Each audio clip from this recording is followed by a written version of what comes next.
A stranger grabbed my wrist outside the bank and whispered, "You're in danger."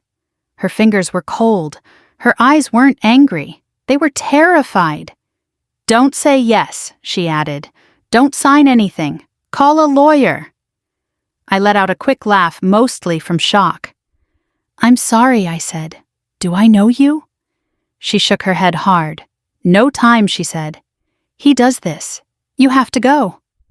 I pulled my arm back gently. "My boyfriend just proposed," I said like that explained everything. Her face tightened. "That's why I'm here," she whispered.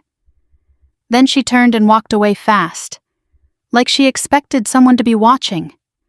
That night he knelt in my living room with a ring, and I almost said yes. Now let me rewind. Because before the warning, it felt like love. Not dramatic love, not movie love, real middle-class grown woman love, the kind that shows up in small ways. Soup dropped off when you're sick, a car oil change you didn't ask for, a hand on your back in crowded places.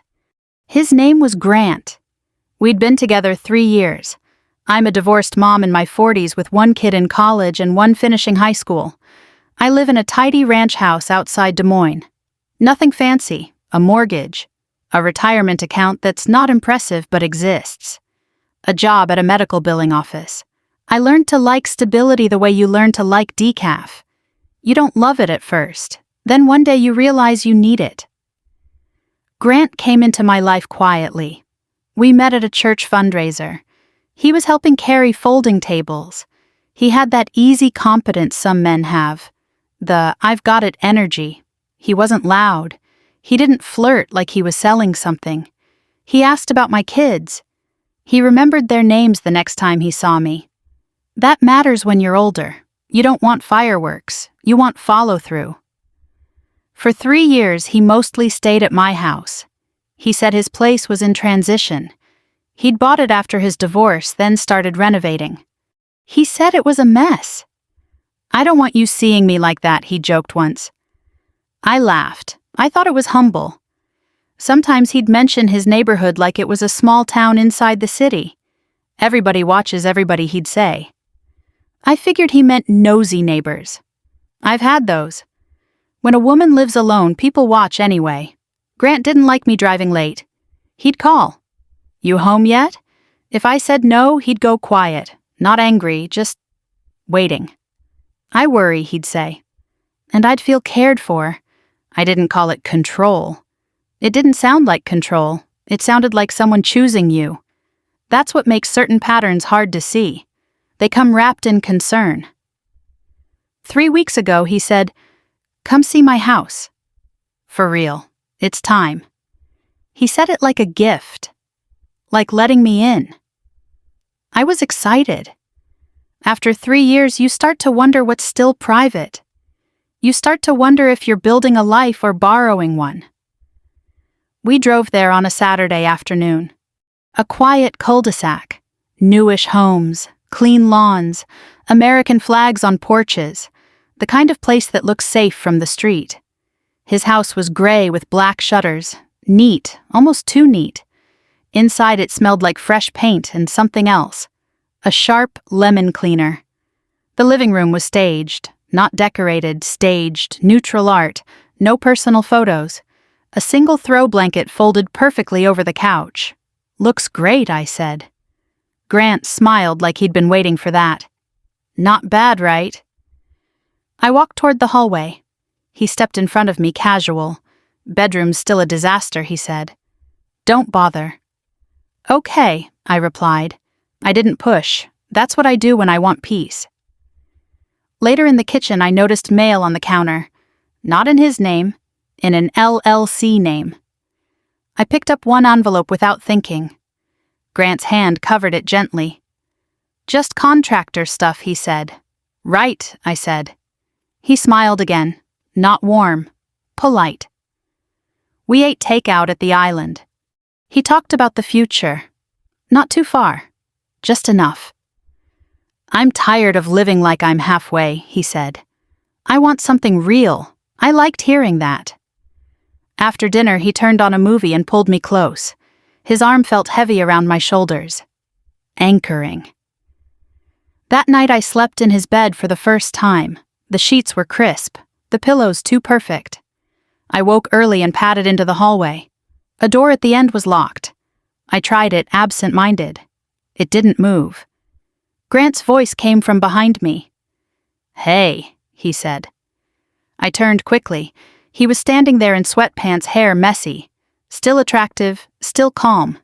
"Sorry," I said. "I was looking for the bathroom." "It's the other door," he replied. He didn't sound angry, but he didn't smile. I nodded. He watched me walk away. That was the first moment I felt something small and sharp. Not fear. A question. After breakfast, he kissed my forehead.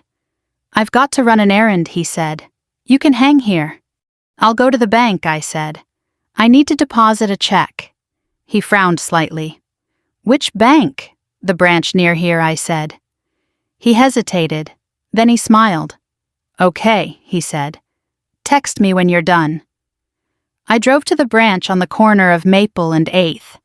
I'd never been there before. I walked out with my receipt, and that's when she grabbed my wrist. She was late 50s, maybe early 60s. Hair pulled back. No makeup. A cardigan that looked like it had been washed too many times. She was not dramatic. She wasn't trying to scare me for attention. She was scared. "You're Grant's girlfriend," she whispered. My mouth went dry. "Yes," I said cautiously. Her eyes flicked toward the street. "You need to break up," she said. "Call a lawyer." I let out that laugh. A reflex. "Ma'am," I said, "I think you have the wrong." "No," she cut in. "You're in danger. There's no time." I pulled my arm free. "Why are you saying this?" I asked. Her lips pressed together. "Because you're not the first," she said. Then her voice dropped even lower. "He'll make you feel special. Then he'll make you responsible." Responsible. The word hit oddly. Not romantic, not emotional, administrative. I stared at her. "Who are you?" I asked. She hesitated. "Just a neighbor," she said. "From the cul-de-sac." My heart thudded. "Which house?" She shook her head. "Don't go back in there alone," she said. "Please." I stood there holding my bank receipt like it mattered. "What did he do?" I asked. Her eyes filled, but she didn't cry. "You'll find out when it's too late," she whispered. Then she let go of my wrist and walked away quickly. I watched her disappear between parked cars. I stood in the sun feeling foolish and unsettled. Grant called. I answered. "Hey," he said. "How'd it go?" "Fine," I replied.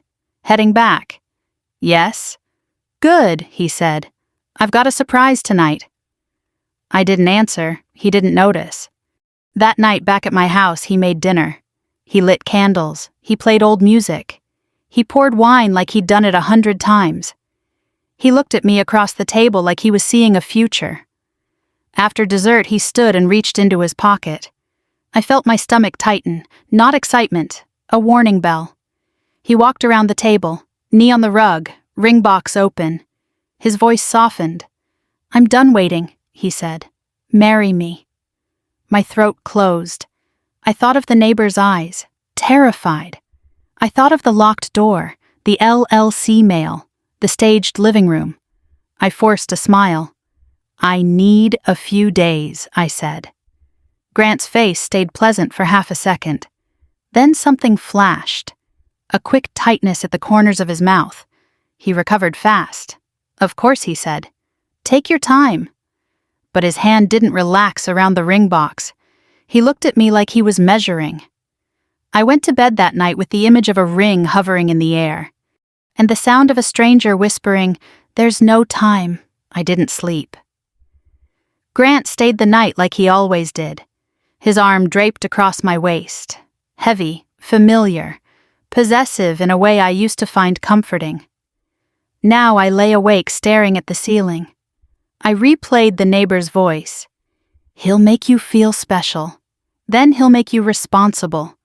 Responsible for what debt something criminal, or just his feelings." At 6 in the morning, Grant's phone buzzed on the nightstand. He grabbed it quickly. too quickly. He turned his body slightly away from me as he read the screen. "Everything okay?" I asked. "Yeah," he said, "casual, work stuff." He didn't elaborate. He never did. That used to feel like confidence. Now it felt like containment. Over coffee, he acted normal. He kissed my cheek. He made a joke about the dog shedding on his jeans. He looked like a man who had just proposed and expected to be celebrated. So he said lightly, "Have you thought about it?" "It's been 12 hours, I replied. He smiled. "I'm just excited, I know." He studied my face. "You seem distant." "I'm thinking." "About what?" "About marriage," I said. He leaned back in his chair. "Well, what's there to think about?" "A small question. A big answer. Logistics," I said. He frowned slightly. "What kind of logistics?" "Where we'd live," I said. "Finances, all of it." He waved his hand dismissively. "I've got that covered." That sentence. It used to relax me. Now it made my stomach tighten. "I'd still like to understand it," I said. He tilted his head. "Why?" "Because it would be my life too."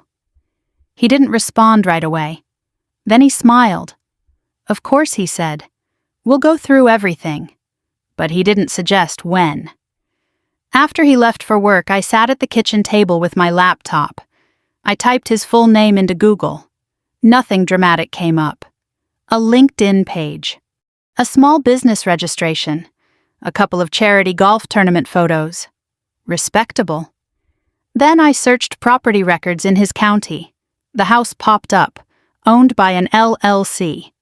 Not his personal name. I clicked through more public filings.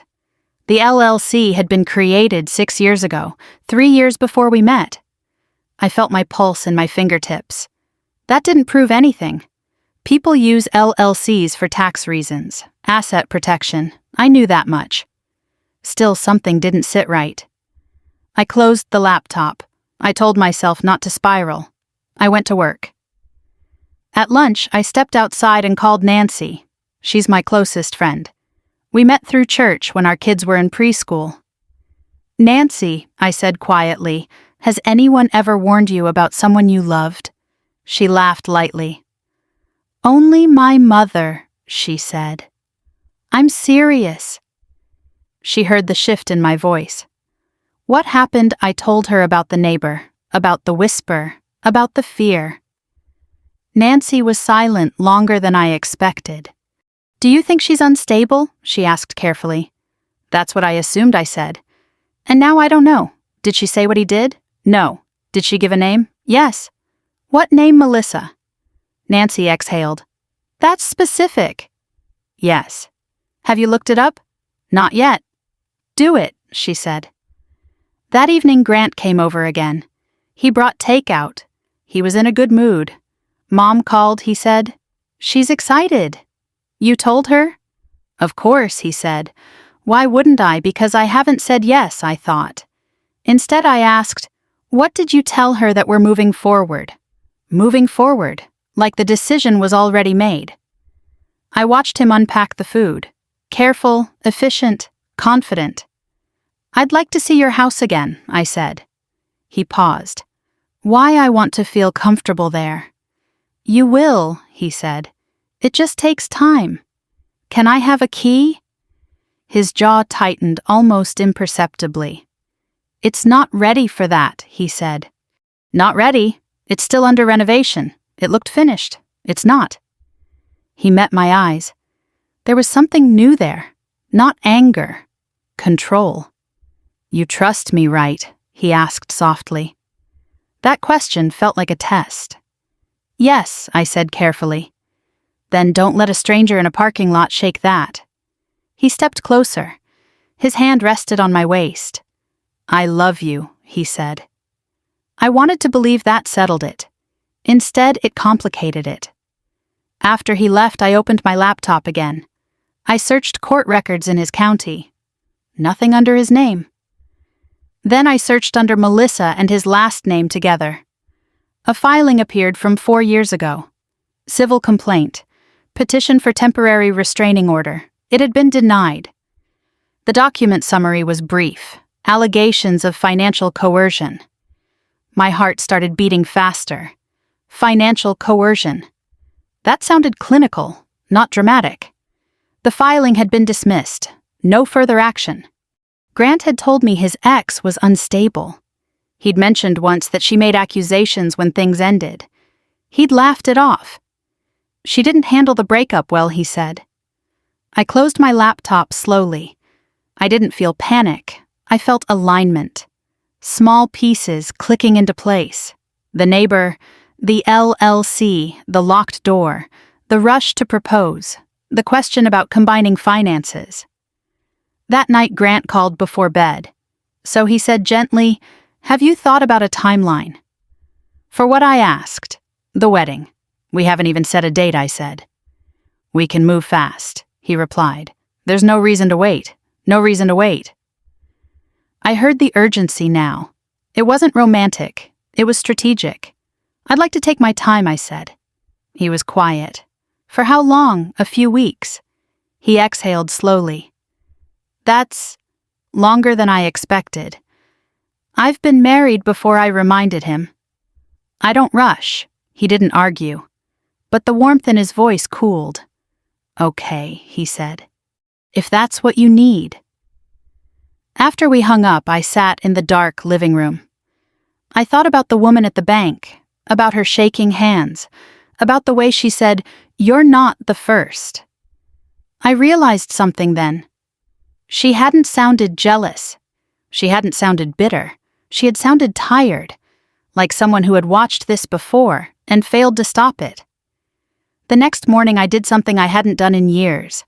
I called a lawyer, not because I was ready to accuse, because I needed to understand. And if there was no danger, then information would only make me stronger. But if there was, I needed to know before I said yes. The lawyer's office was above a bakery on Main Street. It smelled faintly like sugar and printer ink. I almost turned around twice before walking in. This felt dramatic, suspicious, like I was betraying someone who hadn't done anything. Still, I signed in at the front desk.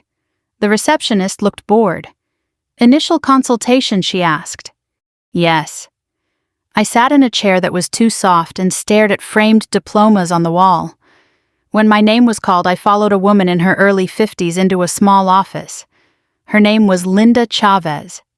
Calm eyes, no-nonsense posture. What brings you in? She asked. I hesitated. I'm recently engaged, I said. Congratulations. Thank you, I think. She waited. I explained the neighbor, the LLC, the restraining order filing, the refinance mention. I didn't embellish. I didn't accuse. I just laid out facts. Linda listened without interrupting.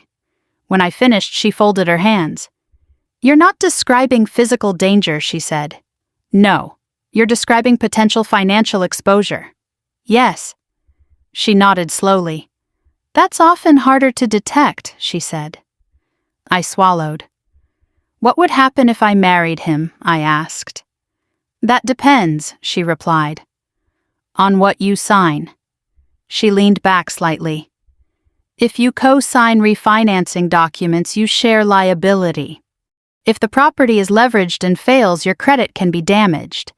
If you combine accounts and debts are shifted, you absorb risk. She wasn't trying to scare me. She was explaining mechanics. Has he asked you to sign anything yet? She asked. Not yet. Has he mentioned refinancing? He said he was restructuring before the wedding. Linda's eyes sharpened. Before the wedding. Yes. She tapped her pen lightly on the desk. That timing is interesting. How? If someone is cleaning up finances before marriage, it's often protective. Protective of who I asked. She held my gaze. That's the question. I exhaled slowly. So what do I do? You slow everything down, she said. You don't sign anything. You don't combine accounts. And you request transparency in writing. Will that make me look suspicious? I asked. It will make you look informed. There's a difference. When I left the office, I felt steadier. Not vindicated, Informed. That afternoon I drove past Grant's house again. I didn't stop. I just looked. Same clean lawn. Same perfect blinds. I noticed something I hadn't before. The curtains in one upstairs window were slightly different from the others. He'd told me that room was storage. I parked down the street, sat there for 5 minutes, then drove away. That evening he came over carrying groceries. I thought we'd cook tonight, he said brightly. He moved through my kitchen like he owned it. He opened cabinets without asking. He poured himself a drink. I watched him carefully. Small things stand out when you're paying attention. He checked my mail stack on the counter. Anything important, he asked casually. Just bills, I said. He nodded, but his eyes lingered. Hey, he said suddenly, I scheduled a meeting with my financial advisor. For what I asked? To go over our future. I'd like you there. My heart ticked faster. That's good, I said. I'd like that. He smiled. Great. We can finalize everything. Finalize what I asked. The refinance, he said easily. There it is, I replied quietly. He paused. What you said, refinance. He looked confused for half a second. Yeah, I'm cleaning up the mortgage before we marry. Cleaning it up how he set down the knife he'd been using. It's complicated. I have time, I said. He studied my face. You don't trust me, he said softly. There it was again. Trust as a shield. I want to understand, I replied. That's not the same thing. He exhaled slowly. It's just smart planning. For you, I asked. For us. Then explain it. He looked irritated for the first time. It's boring financial stuff. I went to see a lawyer today, I said. Silence. Heavy. You what he asked? I wanted clarity. His face didn't explode. It cooled. You didn't tell me, he said. I'm telling you now. He leaned back against the counter. So you think I'm trying to trap you? I think I don't have all the information. He stared at me like I'd insulted him. I proposed because I love you, he said. I know. You're acting like I handed you a contract. I held his gaze. Didn't you? He didn't answer. Instead, he walked to the sink and rinsed his hands. Slow, measured. Melissa filled your head with something he said. I felt my pulse spike. I haven't talked to Melissa, I said. He turned sharply. How do you know that name he'd slipped? I didn't smile. I didn't react. You mentioned her before I said evenly. He looked away. She was unstable, he said. Financial coercion unstable, I asked.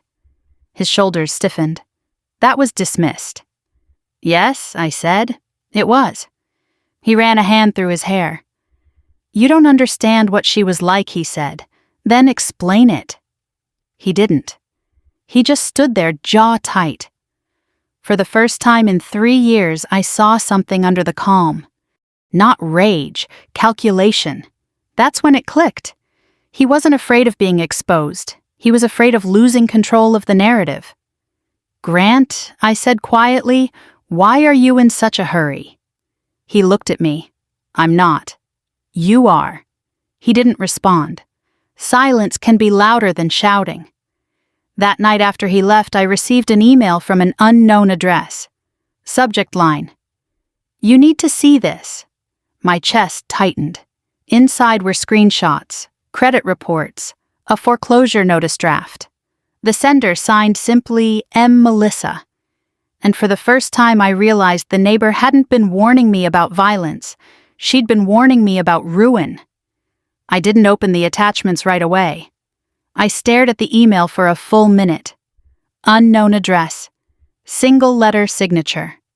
M. I checked the time. 10:47 p.m. Grant had left an hour earlier. I closed the laptop, then opened it again. I clicked. The first document was a credit report. Melissa Harding. 2 accounts listed as joint liability, both tied to a property address I recognized. Grant's house. One had been refinanced, the other defaulted 6 months after she moved out. There was a short note attached beneath the screenshots. He told me it was temporary, just to secure better rates before marriage. When we broke up, he removed himself from the business account. I couldn't. I leaned back in my chair. This wasn't emotional accusation. It was paperwork. Quiet. Plain. The second attachment was an email exchange. Grant's tone in those messages was familiar. Calm. Encouraging. Trust me. This is how adults build together. Don't make this bigger than it is. My stomach tightened. I'd heard those sentences before. The wording wasn't aggressive. It was reassuring. Reassurance can be persuasive. I closed the laptop and pressed my palms against the table. I didn't cry. I didn't feel rage. I felt alignment. Pieces that hadn't fit were sliding into place. The urgency, the refinance timing, the way he dismissed logistics. The next morning I called Melissa. The number was in her email signature. She answered on the second ring. "Hello, this is Claire," I said. "Grant's fiancé." Silence. Then a soft exhale. "I wasn't sure you'd call," she said. "I almost didn't." "That's fair." Her voice wasn't frantic. It wasn't dramatic. It sounded tired. "I need to know one thing," I said. "Ask. Did he physically threaten you?" "No." "Did he ever hit you?" "No." "Did he lie?" "Yes." "How about exposure?" she said. "About timing, about responsibility." She paused. "He didn't steal money from me," she added. "He positioned it." That word landed. Positioned. "He positioned it so that I absorbed risk," she continued. I didn't understand until after. "And the restraining order?" I asked. "I panicked," she said. "It was denied. There was no violence. Just financial entanglement. Why didn't you sue?" She gave a small laugh. "With what money?" I didn't answer. "He's very good at sounding reasonable," she said. "I know. You probably think you're different." I swallowed. I did. "He doesn't look for weakness," she said. "He looks for stability." That confused me. "What does that mean?" "He chooses women with assets," she said calmly. "Women who own homes. Women with good credit. Women who don't like conflict." My heart beat slower. He had always praised my financial discipline. "You're so responsible," he'd say. I thought that was admiration. Now I wasn't sure. "Why are you helping me?" I asked. "Because someone tried to help me," she replied. "Who? A neighbor?" she said. My breath caught. "The woman from the bank?" I asked. "Yes." "She tried to warn you," she did. "And I thought she was unstable. There it was. Full circle." "Why didn't you listen?" I asked. Melissa was quiet for a moment. "Because he made me feel chosen," she said. "And I didn't want to lose that. I understood that." We ended the call gently. No promises, no bonding moment, just information exchanged. That afternoon, Grant texted. "Financial advisor moved meeting to Thursday." "Works for you," I stared at the screen. "Yes," I typed. When Thursday came, we drove together to an office park on the west side. Neutral building, muted carpets, a framed photo of golf courses in the lobby. The advisor was a man in his late 40s. Pleasant smile, firm handshake. "Exciting time," he said. Grant nodded. "Big changes ahead." I sat down quietly. The advisor pulled up documents on his screen. "Before marriage," he said, "we want to ensure assets are structured properly." Structured how I asked. He glanced at Grant briefly. "Refinance with co-signature," he said. "Streamlined liabilities, streamlined for who I asked." The advisor smiled politely. "For the household." "Which household?" I asked. Grant shifted in his chair. "Ours?" he said. "We don't have one yet," I replied calmly. The advisor cleared his throat. "If you're uncomfortable, we can adjust timing." "I'd prefer to see full disclosures first," I said. Grant's jaw tightened. "Claire," he said quietly, "we've discussed this. We've discussed feelings," I replied, "not numbers." The advisor sat back. "That's reasonable," he said. Grant looked at him sharply. Reasonable. Yes, the advisor said evenly. Marriage merges financial realities. Grant's smile thinned. Claire is cautious, he said. I'm informed, I replied. Silence. For the first time, Grant wasn't in control of the room. He didn't explode. He recalibrated. That's fine, he said smoothly. We'll provide everything. We left the office in silence. In the parking lot, he turned to me. You've changed, he said. No, I replied. I'm asking questions. Because of her. Because of me. He stared at me for a long moment. You're making this adversarial, he said. I'm making it transparent. He looked away. And that's when I saw it clearly. He wasn't angry that I didn't trust him. He was unsettled that I didn't rely on him. That night he didn't stay over. He said he needed space. I didn't argue. I sat alone on my couch and thought about the proposal, about the ring, about the speed, and I realized something simple. If love feels urgent, it's usually emotion. If paperwork feels urgent, it's usually strategy, and I was no longer confused about which one he was pushing. Grant didn't call the next day. He texted once.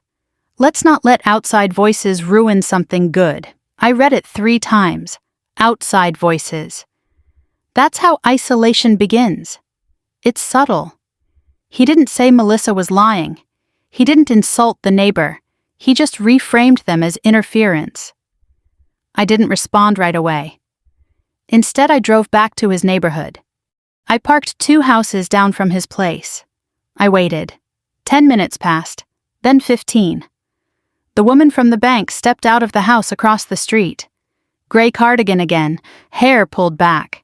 She saw me immediately. She didn't wave. She walked over slowly. I was hoping you'd come back, she said. I needed to talk, I replied. She nodded once. Walk with me. We moved down the sidewalk. It felt like a small town scene. Leaves skittering across pavement. No one watching. Or maybe everyone watching. My name is Karen, she said. Claire, I know, she replied. How I asked. He introduces his girlfriends at neighborhood barbecues, she said. Briefly.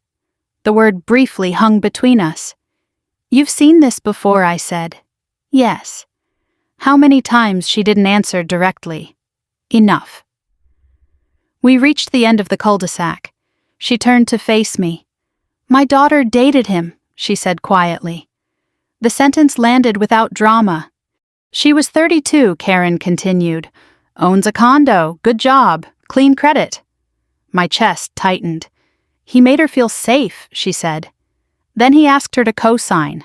For what I asked. Renovations, short-term refinance, just paperwork.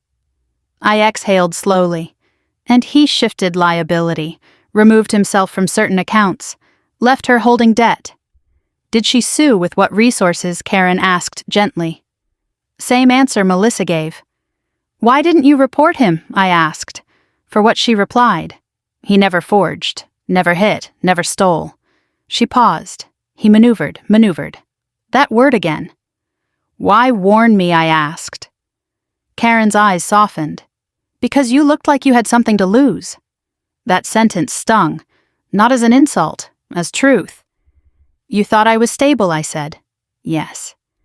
And he looks for that. Yes. Silence. He's not violent, she added. He's strategic. The wind shifted slightly. I looked at his house. Perfect lawn, closed blinds. I felt something shift inside me. Not fear, distance. When I got home, I found a small box on my porch. The ring. Inside was a note. I don't want pressure to make this ugly. No signature. Just that.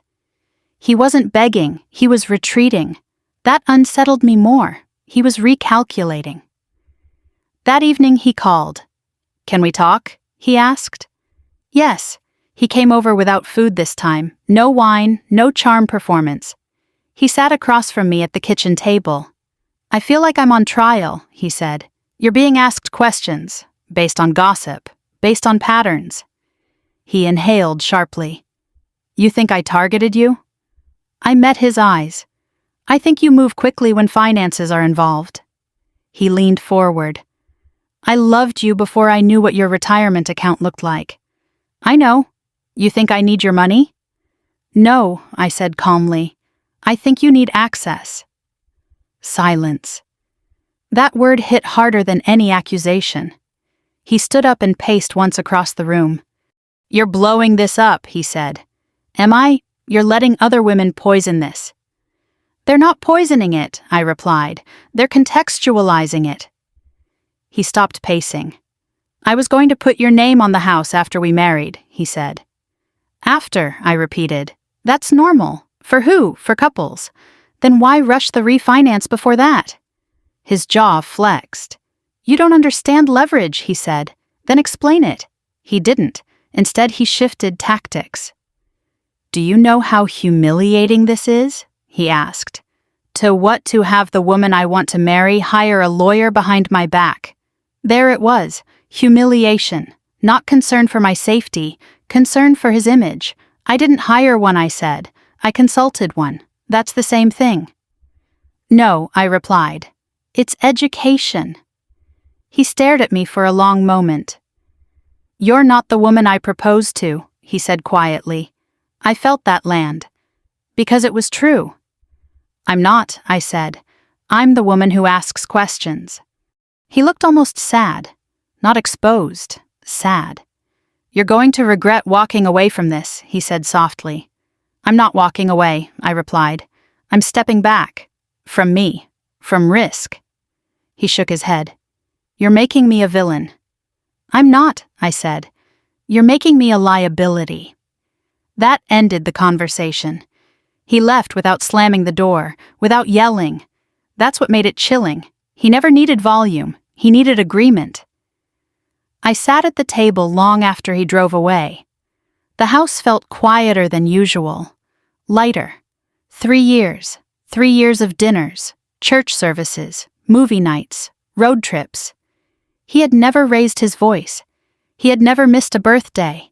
He had never forgotten my kids' names. And yet, when it came to merging futures, he moved like a man positioning assets, not building a family. The next morning I called Linda again. I'm not signing anything, I said. Good, she replied. I'm ending it. She was silent for a second. Are you safe? She asked. Yes. Then you're in control. That word felt different now. Control, not his. Mine. I drafted a short message. This isn't right for me. I wish you well. I stared at it for a long time. Then I hit send. He responded 5 minutes later. You'll realize what you lost. I didn't answer. Because I already knew. I almost lost myself. The silence lasted longer than I expected. Not days, weeks. Grant didn't show up at my door. He didn't send long texts. He didn't try to explain himself again. He recalibrated. That's what he does. I learned that pattern too. When persuasion fails, reposition. A mutual friend mentioned casually that he was taking time to reflect. I almost smiled at that. Reflection had never been his issue. Control had. About a month after I ended it, he called. Not late at night, not emotional, early evening, predictable. I let it ring twice before answering. Hi, I said. Hi, he replied. His voice was steady. I've been thinking, he said. I figured. I handled that badly. I didn't respond right away. Handled what I asked. The timing, he said. The refinance, the pressure. Pressure. That word again. You did feel pressured, he asked. Yes. A pause. That wasn't my intention. Intention doesn't erase impact, I said calmly. He exhaled slowly. I don't want to lose you over a misunderstanding. It wasn't a misunderstanding, I replied. It was a pattern. Silence. I loved you, he said. I know, I still do. That landed softly, but not deeply, because love wasn't the issue. Then why did it feel transactional, I asked. He didn't answer immediately. Because I'm practical, he said. I plan ahead. For yourself, I said. For us. No, I replied quietly. For leverage. That word stayed between us. He didn't argue. You think I'm calculating, he said. I think you move quickly when commitment benefits you financially. He gave a short, humorless laugh. That's harsh. It's accurate. Another silence. You've changed, he said again. Yes. What would it take to fix this? He asked. I looked around my living room. The same couch, the same worn rug. Everything felt grounded. Nothing I said. That surprised him. Nothing he repeated. I don't want to fix it, I said. I want to trust what I saw. He was quiet for a long time. You're walking away from stability, he said finally. I almost laughed. I am stability, I replied. That ended the conversation. He didn't call again. A week later, I heard from Karen. He's listing the house, she said. Selling, I asked. Yes. I absorbed that slowly. The house had always felt staged. Now it made sense. It wasn't a home. It was a structure, designed for transactions. I drove by one afternoon. A real estate sign stood in the yard.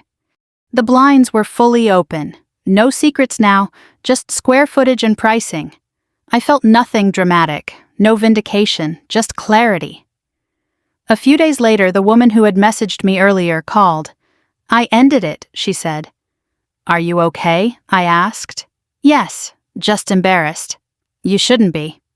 He pushed for paperwork too, she said. I slowed it down. That's good, she hesitated. Thank you. I hung up and sat quietly. This wasn't revenge. It wasn't public exposure. It was interruption. The pattern didn't end because I shouted.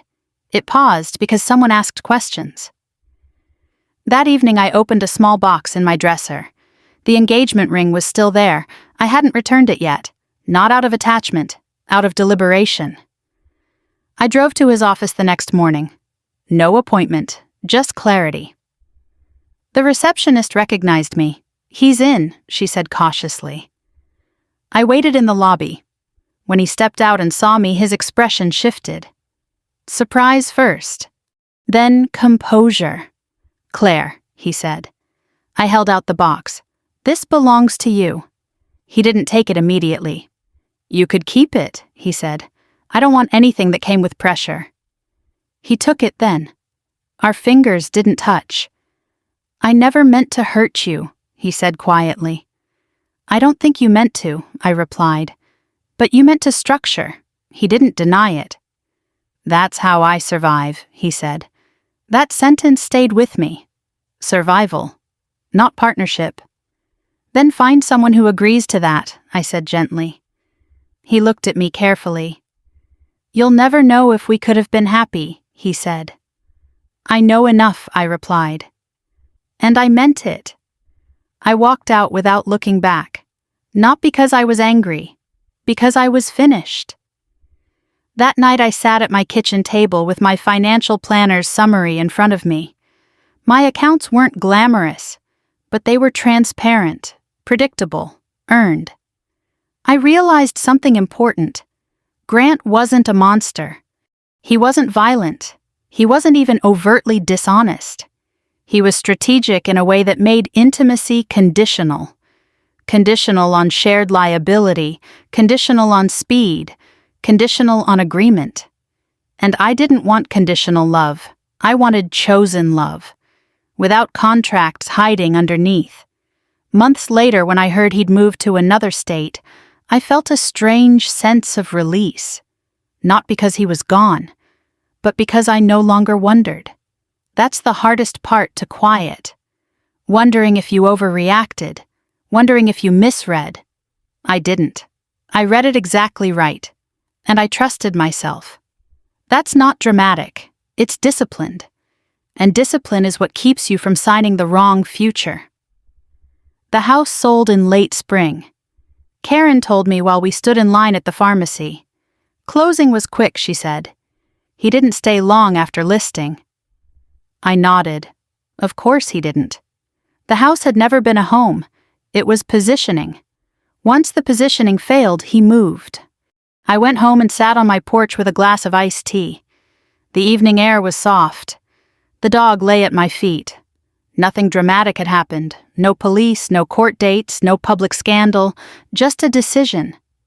Sometimes the most important decisions don't make noise. A month later, I received a small envelope in the mail. No return address. Inside was a short, handwritten note. I hope you're well. I am too. G. No explanation, no apology, no invitation, just a pulse check. I folded the note once and placed it in the trash. Closure doesn't always require conversation. Sometimes it requires silence. Nancy asked me once if I ever missed him.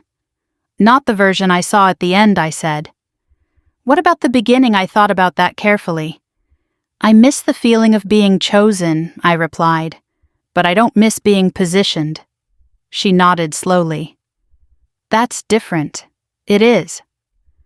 Over the summer, I finished reorganizing my finances, met with the planner twice more, adjusted my retirement contributions, updated my beneficiary forms. Small acts, quiet authority.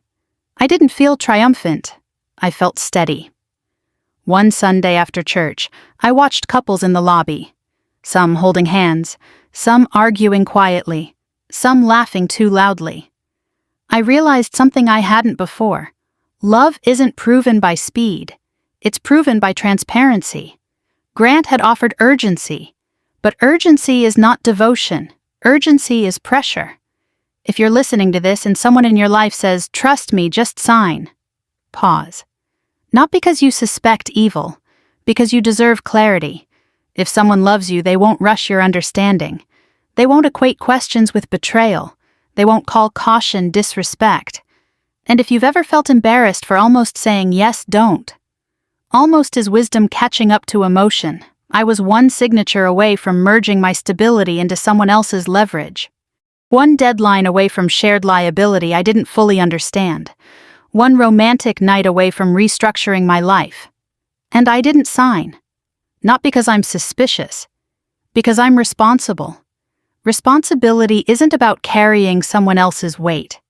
It's about protecting your own. If this story felt familiar, or if something in your life feels rushed in ways that don't sit right, slow it down. Ask questions. Keep copies. Read before you sign. And if you value stories that respect your intelligence instead of frightening you, share this one with someone who needs steadiness more than drama. And consider staying for more conversations like this. Because sometimes the most dangerous word isn't no. It's yes spoken too quickly.